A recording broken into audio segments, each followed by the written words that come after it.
உங்க முன்னோர்கள் எங்கிருந்து வந்தாங்கன்னு உங்களுக்கு தெரியுமா? You mean my forefathers? They came from India. ஓ, இந்தியால எந்த கிராமத்துல இருந்து வந்தாங்க? I'm not sure exactly where they are from though. இந்த மாதிரி நிறைய பேருக்கு அவங்க பூர்வீகம் எங்கன்னு தெரியல. அதனால தான் சிங்கப்பூரர் ஒருத்தர் எழுத்தாளரா மாறி ஒரு நாவல் எழுதிருக்காங்க. I'm eager to know what the book is about, so let's find out.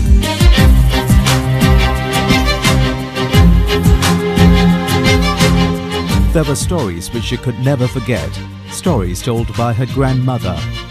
Such was the impression of the stories she heard as a child, that Singaporean author Mrs. Aishwarya was inspired many years later to write her first novel.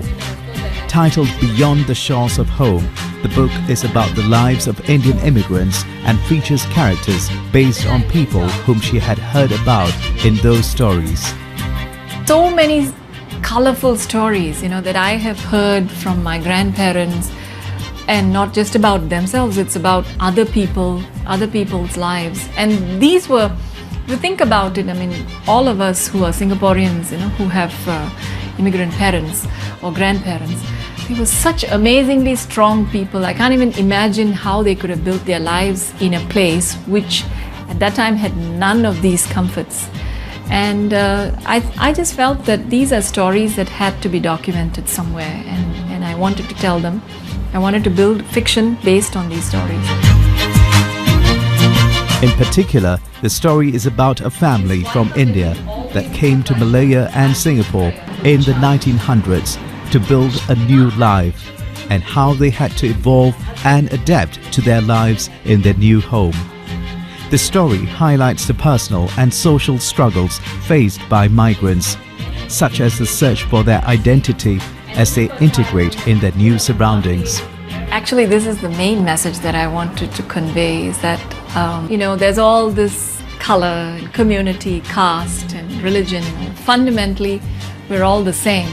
We all have the same fears, the same desires, same hopes. And you would see that when you read this book.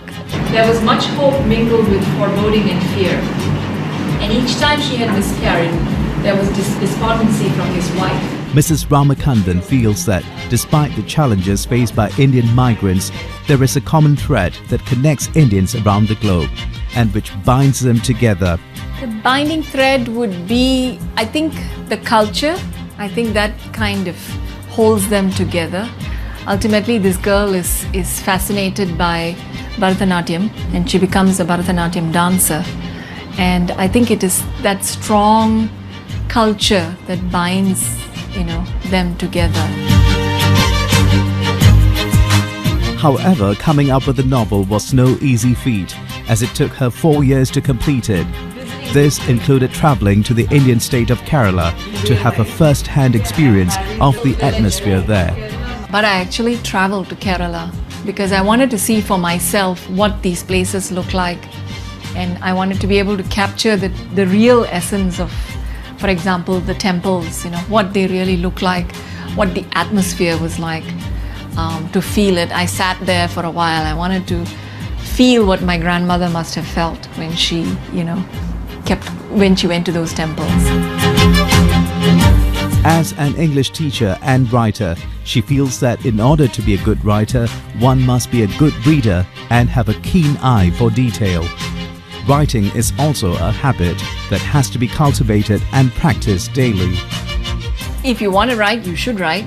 But I think people forget one main thing that they have to do if they want to be writers, and they have to be good readers.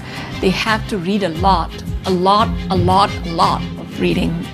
As increasingly more Singaporeans work and live abroad, the story reminds us to remember our roots in Singapore, our home.